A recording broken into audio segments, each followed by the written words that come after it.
Thank you very much, everybody. So this is a big, big day, a beautiful day, potentially one of the great days ever in civilization. Things that have been going on for hundreds of years and thousands of years. We're going to, at least we're at a minimum very, very close, and I think we're beyond very close. And I want to thank Bibi for really getting in there and doing a job. We've worked well together, as we have with many other countries, both of us, with many other countries, which is the only way this whole situation gets solved. And I'm not just talking about Gaza. Gaza is one thing, but we're talking about much beyond Gaza. The whole deal, everything getting solved. It's called peace in the Middle East. So today is a historic day for peace, and Prime Minister Netanyahu and I have just concluded an important meeting on many vital issues, including Iran, trade, the expansion of the Abraham Accords, and most importantly, we discussed how to end the war in Gaza, but it's just a part of the bigger picture, which is peace in the Middle East, and let's call it eternal peace in the Middle East. So this is far more than anybody expected, but the level of support that I've had from the nations in the Middle East and surrounding Israel and neighbors of Israel has been incredible, incredible. Every single one of them. This afternoon, after extensive consultation with our friends and partners throughout the region, I'm formally releasing our principles for peace, which people have really liked, I must say. And these are done not just routinely done, these are done with total consideration and working with the nations that we're talking about. All of these nations have made contributions to those suggestions. I want to thank the leaders of many Arab and Muslim nations for their tremendous support in developing the proposal, along with many of our allies in Europe. Europe has been very much involved, and as I was called by many of the European leaders, most of them saying, is this true? Are you really doing peace in the Middle East? This is the most incredible thing we've heard. Some think it's the biggest thing they've ever heard. They called just to find out, was it just a rumor or is it actually done? And then they said, have you spoken to the Arab leaders? Have you spoken to all of the other leaders that we have to get? A lot of people involved in this one. I also want to thank Prime Minister Netanyahu for agreeing to the plan and for trusting that if we work together, we can bring an end to the death and destruction that we've seen for so many years, decades, even centuries, and begin a new chapter of security, peace, and prosperity for the entire region. And I want to just say that my meetings and dialogue that we had with so many countries, Saudi Arabia as an example, the king is a phenomenal person. The Emir of Qatar, he's an incredible people. UAE, and that's MBZ and ABZ. We're totally involved. These are the people that we've been dealing with and who've been actually very much involved in this negotiation, giving us ideas, things they can live with, things they can't live with. Pretty complex. I mean, after 2,000, 3,000 years, whatever it is, I guess it's got to be a little complex, or it would have been done a long time ago. The King of Jordan was with us, as you know, in the United Nations. The President of Turkey, President Erdogan, is a friend of mine, a strong man, but a good man. President of Indonesia, somebody who's an amazing leader, Prabowo. He is an amazing leader and respected by everybody. He was in the room with us. We were together with most of these people that I'm mentioning. Others were by phone or the next day. The Prime Minister and the Field Marshal of Pakistan, they were with us right from the beginning. Incredible. In fact, they just put out a statement that they fully believe in this pact. It just came out just as I was walking around. They said, sir, you have a big notice from the Prime Minister of Pakistan and from the Field Marshal that they back this 100%. President El-Sisi of Egypt, who's terrific. And these are people I've gotten to know over the years. I mean, I would say it started around 2015 and then went into 2016 when the presidency officially began. But I've known him actually for a long time, and there are in many cases really great men. I can't say in all cases, but I will tell you in many cases they're great men and some great women too. They tend to be mostly men, however, I will say that. But if accepted by Hamas, this proposal calls for the release of all remaining hostages immediately, but in no case more than 72 hours. So the hostages are coming back, and I hate even saying this from the standpoint, doesn't sound right, but it is so important to the parents. The bodies of the young men, I believe in almost all cases, the young men are coming back immediately. I met with parents. The parents felt as strongly about getting the body of their dead boy back as they did as though the boy were alive and well. It's so important to them. And it means the immediate end to the war itself, not just Gaza. It's the war itself. Under the plan, Arab and Muslim countries have committed, and in writing in many cases, but I actually would take their word for it. The people I mentioned, I'd take their word for it, to demilitarize Gaza, and that's quickly. Decommission the military capabilities of Hamas and all other terror organizations. Do that immediately. And we're relying on the countries that I named and others to deal with Hamas. And I'm hearing that Hamas wants to get this done too, and that's a good thing. And destroy all terror infrastructure, including the tunnels, weapons, production facilities. They have a lot of production facilities that we're destroying. They'll also help train local police forces in the areas that we're discussing right now, in particular in and around Gaza, working with the new transitional authority in Gaza. All parties will agree on a timeline for Israeli forces to withdraw in phases. They'll be withdrawing in phases. No more shooting, hopefully. As progress is made toward achieving these goals, Arab and Muslim nations need to be allowed the chance to fulfill these commitments of dealing with Hamas. They have to deal with them because they were the one group that we have not dealt with. I haven't dealt with them. But the Arab countries are going to, and Muslim countries are going to be dealing with Hamas, and I believe they've already been there. I think they probably have an understanding, and they haven't maybe mentioned that, but I would imagine they do, otherwise they wouldn't have gone as far as they've gone. If they're unable to do so, then Israel would have the absolute right and actually our full backing, the U.S. full backing. Marco's here, and a lot of our leaders are here, our great Vice President, Susie Wiles, Steve Witkoff, Jared Kushner.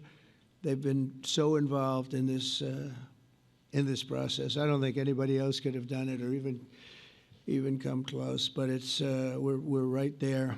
We're right there. First time in thousands of years, I think you can probably say, if you really look into it, if you study back, if you're a scholar, you would say thousands of years. Israel would have my full backing to finish the job of destroying the threat of Hamas. But I hope that we're going to have a deal for peace.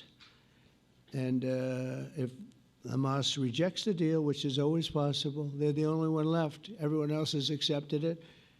But I have a feeling that we're going to have a positive answer. But if not, as you know, Bibi, you'd have our full backing to do what you would have to do.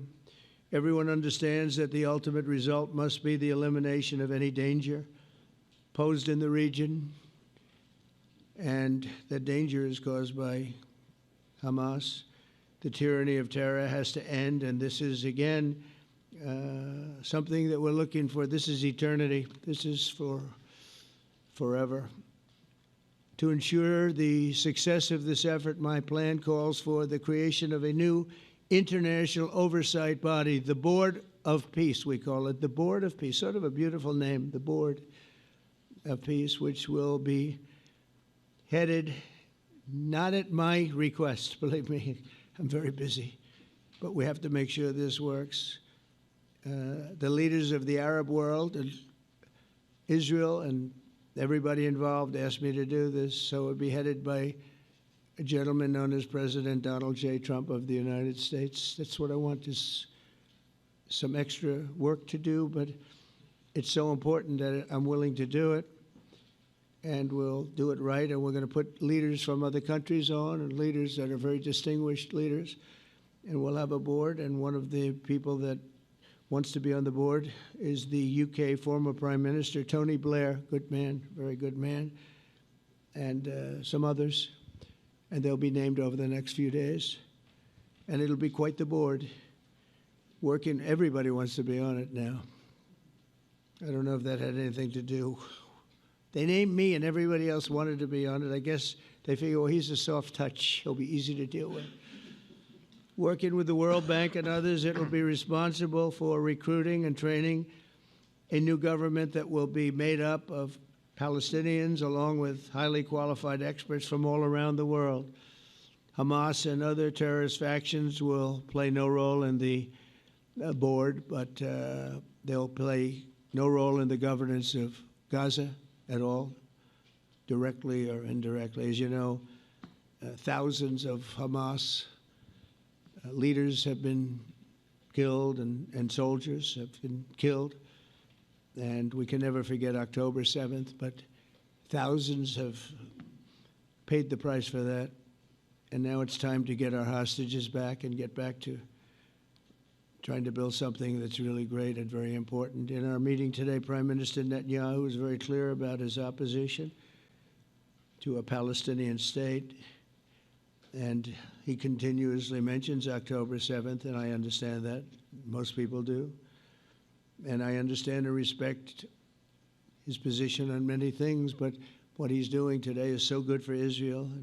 I noticed that they have large crowds gathering in Israel all the time, and they have my name up. They like me for whatever reason, Bibi, I don't know, but they do like me. But they say two things: please get the hostages back and please end the war. They've had it. It's had it. So I think it's a very popular thing you do, because he's a warrior. He doesn't know about getting back to a normal way of life, but he is a warrior, and Israel's lucky to have him. But now the people want to get back to peace. They want to get back to normalization in a true sense. Several countries have foolishly recognized the Palestinian state. As you know, some of our European friends, allies, good people, but they're really, I think, doing that because they're very tired of what's going on for so many decades. They've been presidents and prime ministers for years, and during this time, having to do with the Middle East, all they're doing is talking about the same thing over and over. They want to see it get back. And nobody wants that more than me, or I believe Bibi too. But the people of Israel want it. They really want it. They want the hostages back. That includes the probably 32 bodies that we're talking about, 20 people that are living, 32 or so people that are dead, and they want to have peace. So let us not forget how we got here. Hamas was elected by the Palestinian people. Israel withdrew from Gaza thinking they would live in peace. Remember that a long time ago, they withdrew. They said, you take it. This is our contribution to peace. But that didn't work out. That didn't work out. It was the opposite of peace. They pulled away. They let them have it. And I never forgot that, because I said, that doesn't sound like a good deal to me. As a real estate person, I mean, they gave up the ocean, right? Ron, they gave up the ocean. They said, who would do this deal? And it still didn't work out. They were very generous, actually. And they gave up the most magnificent piece of land in many ways in the Middle East. And they said, all we want to do now is have peace. And that request was not honored. Instead of building a better life for the Palestinians, Hamas diverted resources to build over 400 miles of tunnels and terror infrastructure, rocket production facilities and hid their military command posts and launch sites in hospitals, schools, and mosques. So if you went after them, you'd be after them, and you wouldn't even realize you ended up knocking out a hospital or a school or a mosque. That terrible thing, terrible way to have to fight. No fight is good, but that's a real bad one. So there are many Palestinians who wish to live in peace. Many. I've seen so many of them, and they have support. And I challenge the Palestinians to take responsibility for their destiny, because that's what we're giving them. We're giving them responsibility for their destiny, fully condemn and prohibit terrorism and earn their way to a brighter future. They don't want the life that they've had. They've had a rough life with Hamas. If the Palestinian Authority does not complete the reforms that I laid out in my vision for peace in 2020, they'll have only themselves to blame. We're giving them an amazing footprint, and they have amazing support from the leaders of the Arab world and the Muslim world, the great leaders. These are great leaders. These are unbelievable leaders that have built great countries and very wealthy countries. What the future holds for the Palestinians, no one really knows, but the plan that we put forward today is focused on ending the war immediately, getting all of our hostages back, getting everything back. Hard to believe when you even say it, and creating conditions for durable Israeli security and Palestinian success. Israeli security is going to be involved. We're going to help you. We'll be there with you in terms of helping with security. We want to make sure it works. We just want to make sure it works. There shouldn't be a shot fired. Now, there will be, I guess, because that's the way it seems to be, but there shouldn't have to be within a few days. There shouldn't have to be a shot fired. Maybe for eternity. Wouldn't that be nice? I hope it's true. I can tell you the leadership of that region feels that there's a good chance of it being true. So this will lead to this agreement that we're talking about will lead to a sustainable long-term peace. No president in history has been a greater friend of the state of Israel than I have, in addition to negotiating the Abraham Accords. I like to say it that way because the real people, that's what they call Abraham. I would say Abraham, but it's so much nicer when you say Abraham. So much more elegant. But the Abraham Accords are amazing. Jared, you did that along with your group of geniuses, and nobody thought that could be done. We have 4 countries, and Sleepy Joe Biden didn't do a thing. He didn't even know what the hell they were. He should have had them fold up. But I think this will also lead to packing them. And who knows, maybe even Iran can get in there. I hope, we hope we're going to be able to get along with Iran. I think they're going to be open to it. I really believe that.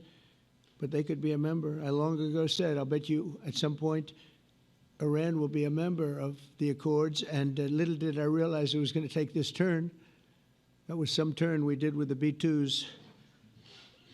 But I think they might very well be there because it's a great thing for them economically. I recognize the eternal capital of Israel. I opened the American embassy in Jerusalem. That was something that everyone said would never be done, could never be done. Virtually every president for many, many years, for decades, would campaign on making Jerusalem the capital of Israel. They campaigned on it over and over. Is that right, Steve? Is that right? Everyone, and when they got to it, and I understand why now, because it was so, when I got to office, I campaigned on it too. I said, we're going to make it, and then I'd get calls from the leaders of various countries saying, please don't do it, please don't do it. It'll end the whole world, please don't do it. And finally, I just didn't say anything, and I did it. People were calling me before I did it because they heard I was going to do it, and leaders of countries were calling me, and I think it was on a Thursday that I did it, and they'd call me Monday, Tuesday, Wednesday, 3-4 times a day, and I said, tell them I'll call them back on Friday. And I announced it on Thursday, and I called them back, the biggest people in the world, and they said, you've done it. I said, done what? You've made the capital of Israel, Jerusalem, and we wanted to talk yet. I wish you called me a little sooner. Maybe I could have done something about So that was a lot easier than getting into an argument, because I knew what they were calling about. And you know what? It turned out to be amazing. Everybody thought it was going to lead to the end of the world, right? The end of the world, Ron, that's what they said. It didn't lead to anything. It just led to something that I promised, and something that was very, very popular for Jewish people and a lot of other people, too. I recognize Israeli sovereignty over the Golan Heights, and I cut taxpayer funding to the corrupt United Nations Relief and Works Agency. And United Nations was interesting because, as you know, a few days ago they introduced me. Ladies and gentlemen, the President of the United States. I'm looking at my teleprompter, and the thing was dead, stone cold, dead. The thing's up here. I have a long, beautiful speech to make. I'm back 30 feet back, and I'm saying, they're introducing me. There's nothing on my teleprompter. So, but I made a speech. I actually got good marks. You think Biden could have done that? I don't think so. I don't think he could have done that. I don't think too many people could have done it. But actually, it was actually more of a speech from my heart, if you want to know the truth. I think it was maybe better in certain ways because it was from the heart. It has to be from the heart. Otherwise, you're in big trouble. But I cut taxpayer funding for that very corrupt United Nations Relief and Works Agency, and nobody thought that would be done, and withdrew from the horrible Iran nuclear deal that was imposed upon Israel by Barack Hussein Obama and Biden. And I don't think Biden knew anything about it, though. I don't think he knows anything about it now, actually, if you ask him. He'd say, what is that? And we obliterated Iran's nuclear enrichment capacity, making it impossible for them to have a nuclear weapon, which they would have had probably in about 2 months from that. But I've never asked Israel to compromise its security, but we had big, strong talk. Nobody's been better to Israel. No president's been better to Israel than Donald Trump. But we had a long, strong talk, Bibi and I, and he understands it's time. It's time. History has shown. And the people of Israel want it. And the people of the Middle East want it. The people of enemies of Israel want it. But they don't have really too many enemies right now. And you know what? Many countries have gained great respect for Israel, for the way they fight, for the job they do, including me. I had respect anyway, but they gained respect. History has shown us that those who have relations with Israel have thrived, while those who have devoted resources and attention toward the destruction and even annihilation of Israel have languished. They haven't done well. Israel is not going anywhere. They're going to coexist with other people and countries in the region, from Syria to Lebanon to Saudi Arabia. The promise of a new Middle East is so clearly within our reach. This is the closest we've ever come to real peace, not fake peace, not political fool's peace. If we can get this difficult problem solved, the opportunities for all within that vast region of this world, it's a vast region, it's unlimited.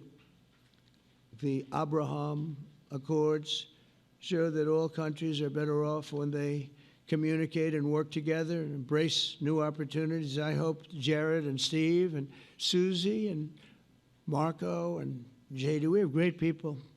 I hope you guys are going to work very hard to get these other countries in, because now they have no excuse. There's no longer an excuse. They were somewhere hesitant. And I tell you, the 4 countries that went in, I give them tremendous credit. And it's worked out incredibly well for them. In the same spirit, I'm pleased to report that earlier today, we took another important step toward greater understanding in the region. A short time ago, we had a historic phone call in the Oval Office with Prime Minister Tani, who's really a great, great person. So we had a great talk, and I was on the phone, and Bibi was talking. Prime Minister Al-Thani was of Qatar. They really had a heart-to-heart conversation. It was a great conversation, I thought. It was productive. It was everything that you need to have something turn out to be successful. And I want to thank Bibi, and I want to thank the Prime Minister. It was fantastic. We agreed to launch a formal trilateral mechanism between Israel, Qatar, and the United States to begin a dialogue to enhance mutual security, correct misperceptions, and avoid future misgivings. And I want to thank Qatar, its leadership, and the Emir. He's a fantastic person. I think, you know, I'm going to be his public relations man because I know him differently than a lot of people know him. But he wants peace. He wants to see peace. And his people, and they really acknowledge the critical role that they've played as mediator. And again, we're not quite finished. We have to get Hamas, but I think they're going to be able to do that. So now it's time for Hamas to accept the terms of the plan that we've put forward today. And again, this is a different Hamas than we were dealing with because I guess over 20,000 have been killed. Their leadership has been killed 3 times over. So you're really dealing with different people than we've been dealing with over the last 4 years, 5 years. Everyone has done their part and come to the table in good faith. Our Arab and Muslim partners are fully prepared to step up and fulfill their commitments for the benefit of the people of Gaza and the entire region. They're willing to step up and do a lot. They really are. There are a lot of good people involved. Everybody who wants to see an end to the violence and destruction should be united in calling for Hamas to accept the extremely fair proposal so that we can end the war and get us back our hostages right now and have everlasting peace. And I look forward to having relationships with everyone. As the chairman of the board, I'll be involved, and we'll have meetings with some very smart people that'll be working over there to make sure that we haven't just been wasting time with an agreement that doesn't get done. The task of building peace will not be easy.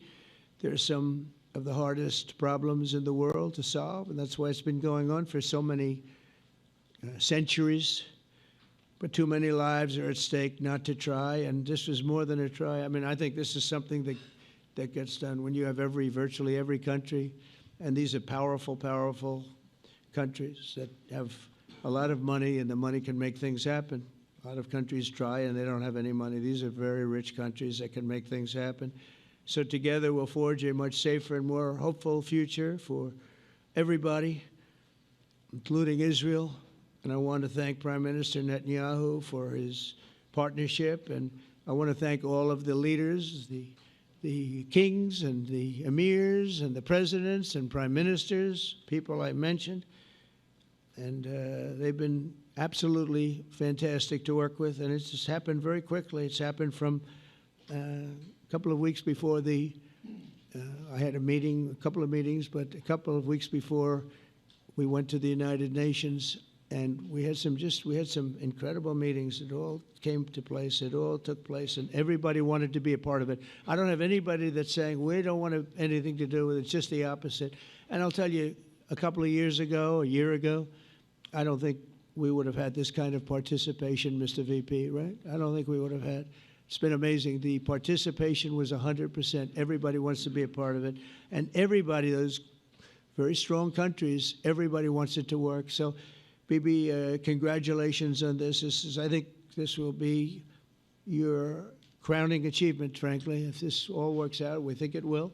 It's going to be your crowning achievement, and I want to thank you very much for being here. Thank you. Please. Thank you. Thank you. Mr. President, first I want to thank you for graciously hosting me once again in the White House. And second, I want to thank you for your friendship and for your leadership. From Jerusalem to Tehran, from the Golan Heights to Gaza, you've proven time and again what I've said many times. You are the greatest friend that Israel has ever had in the White House. And Mr. President, you and I both know it's not even close. While you focus at home on making America great again, your leadership abroad is changing the world for the better, ending wars and advancing peace.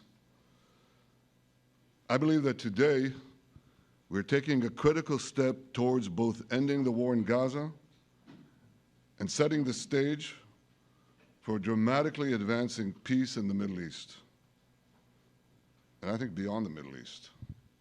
in very important Muslim countries. I support your plan to end the war in Gaza, which achieves our war aims. It will bring back to Israel all our hostages, dismantle Hamas's military capabilities, end its political rule, and ensure that Gaza never again poses a threat to Israel. We would not have achieved this turning point without the courage and sacrifice of our incredibly brave soldiers. They fight like lions to defend the people of Israel, and they serve on the front line in the war between civilization and barbarism. Mr. President, when our two countries stand shoulder to shoulder, we achieve the impossible. Just a few months ago, in Operation Rising Lion and Operation Midnight Hammer, we struck a decisive blow against Iran's nuclear and ballistic missile program. Your bold decision to send those B-2s made the region safer and the world safer. Now, under your leadership, we're taking the next step to win the war and expand the peace. Your plan is consistent with the 5 principles my government set for the end of the war and the day after Hamas. Everybody asks, what is your plan for the day after Hamas? Here's our plan. Pass it in the cabinet. All our hostages, both those who are alive and those who died, all of them will return home immediately. Hamas will be disarmed. Gaza will be demilitarized. Israel will retain security responsibility, including a security perimeter for the foreseeable future. And lastly, Gaza will have a peaceful civilian administration that is run neither by Hamas nor by the Palestinian Authority. If Hamas agrees to your plan, Mr. President, the first step will be a modest withdrawal, followed by the release of all our hostages within 72 hours. The next step will be the establishment of an international body charged with fully disarming Hamas and demilitarizing Gaza. I appreciate your willingness to lead the body, Mr. President. I really appreciate it because you have a lot of things to do, and this is important. And it reflects the confidence that this will give everyone, that things will be followed up on all the commitments made. The fact that you're taking this on, I think, helps a lot to make sure that everything flows in the direction that we want. Now, if this international body succeeds, we will have permanently ended the war. Israel will conduct further withdrawals linked to the extent of disarmament and demilitarization, but will remain in the security perimeter for the foreseeable future. I think we should understand that we're giving everybody a chance to have this done peacefully, something that will achieve all our war objectives without any further bloodshed. But if Hamas rejects your plan, Mr. President, or if they supposedly accept it and then basically do everything to counter it, then Israel will finish the job by itself.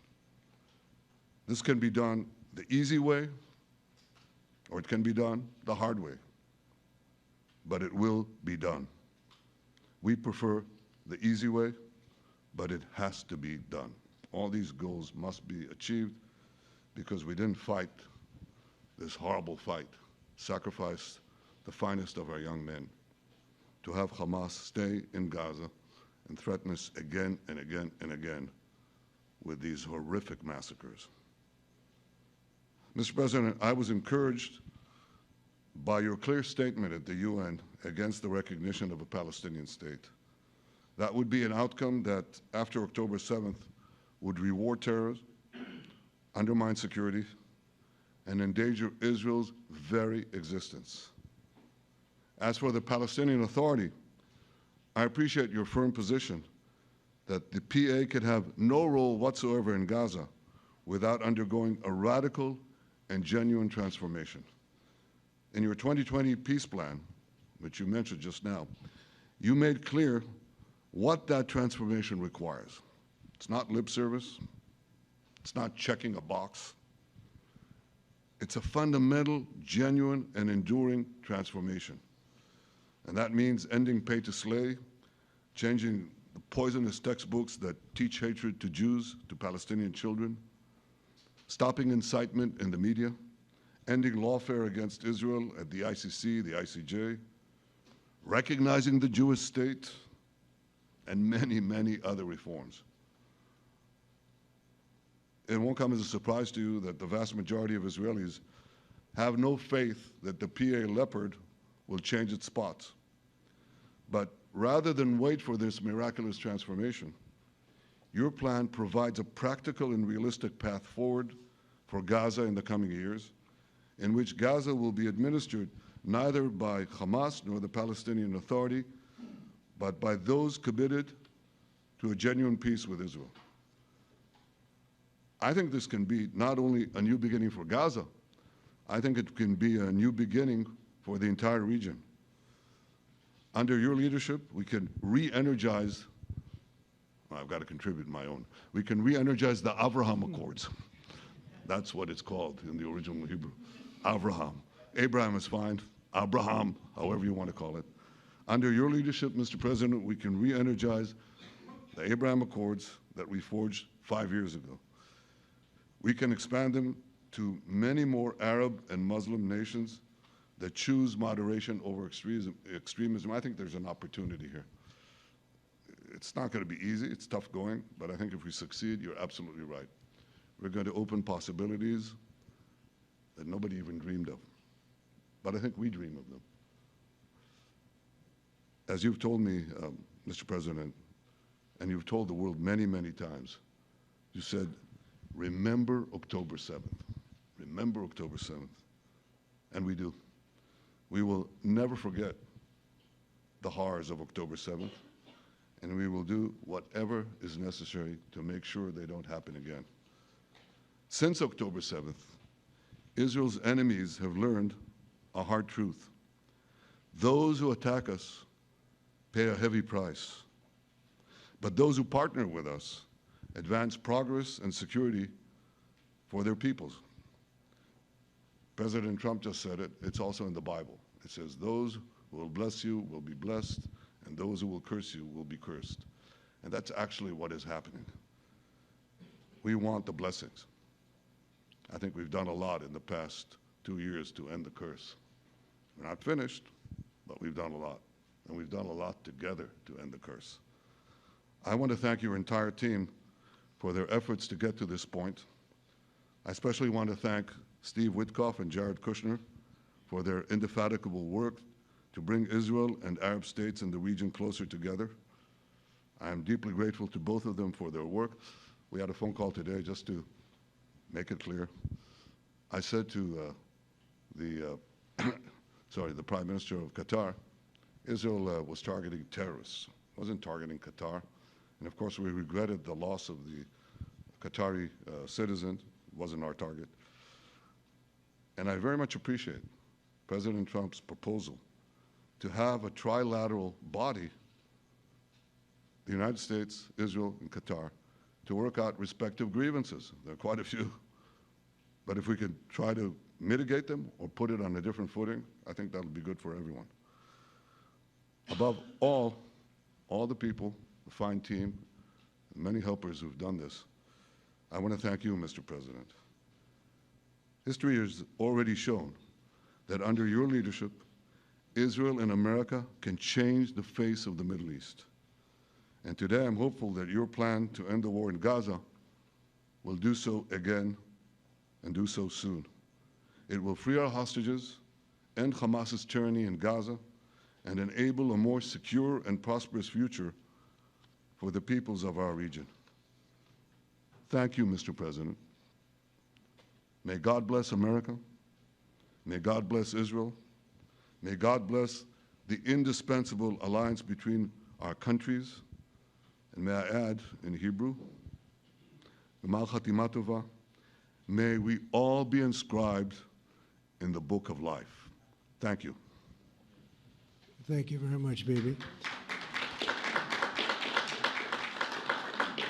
So I think while we wait for these documents to be signed and get everybody in line, I think it maybe is not really appropriate to take questions. I'm meeting with, as you know, a couple of Democrats in a little while about the country, about keeping our country open. They're going to have to do some things because their ideas are not very good ones. They're very bad for our country. So we'll see how that works out. But this is something that was really historic today. This was something that was amazing. I think, Bibi, I mean, depending on you, I think while we're waiting for signatures and waiting for approvals from a lot of different countries that are involved in this, we probably shouldn't take questions? Or would you like to take a question or two from perhaps a friendly Israeli reporter, if there's such a thing? That's a very, very tough proposition. But I would think, Mr. President, that I would go by your instinct that this is, we'll have enough time for questions. Let's settle the issue first.